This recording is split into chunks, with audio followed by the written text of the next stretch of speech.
Assalamualaikum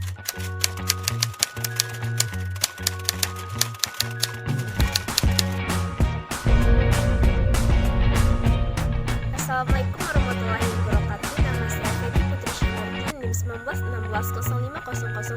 1916050097 dari Perbankan Syariah Aceh 19. Fakultas Ekonomi dan Bisnis Islam. Pengantar manajemen. Soal pertama, kebijakan perusahaan dalam menghadapi kemajuan ilmu pengetahuan dan teknologi agar perusahaan tetap survive, bisa mengikuti setiap perubahan dan inovasi sebagai akibat dari kemajuan ilmu pengetahuan tersebut.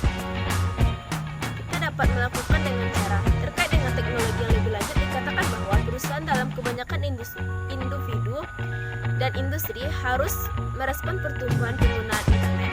Selain tentunya juga meningkatkan fasilitas atau peralatan yang menunjang proses produksi. Berbicara tentang internet tentu dapat dilihat dari sisi negatif dan sisi positifnya. Yang kedua, kita harus memperdayakan kepada karyawan yang senior, salah satu dengan melakukan seminar dan training. Yang ketiga, lakukan rekrutmen karyawan yang kompeten di bidangnya dan mengutamakan punya keahlian ilmu pengetahuan dan teknologi.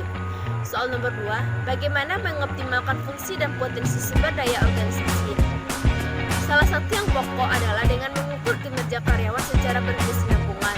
Tetapi lebih dari itu, sebuah organisasi harus mampu meningkatkan kinerja sumber daya manusia sebagai tujuan utama keberhasilan organisasi.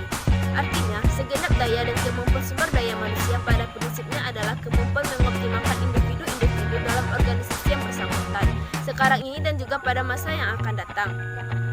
Dalam aspek keberhasilan sebuah organisasi, tujuan strategis bukan sebatas tercapainya kesuksesan finansial perusahaan tersebut, tetapi juga kemampuan bertahan dalam jangka panjang. Sering melakukan rapat dengan bawahan minimal 1 kali seminggu untuk mengevaluasi kinerja karyawan. Soal ketiga, contoh dan bentuk tanggung jawab sosial perusahaan di masa pandemi COVID-19. Contoh dan bentuk tanggung jawab sosial perusahaan di masa pandemi COVID-19 bisa seperti penyaluran bantuan bencana, khususnya alat kesehatan dan bantuan lainnya yang terkait dengan penanggulangan pandemi COVID-19 saat ini dan bencana alam lainnya.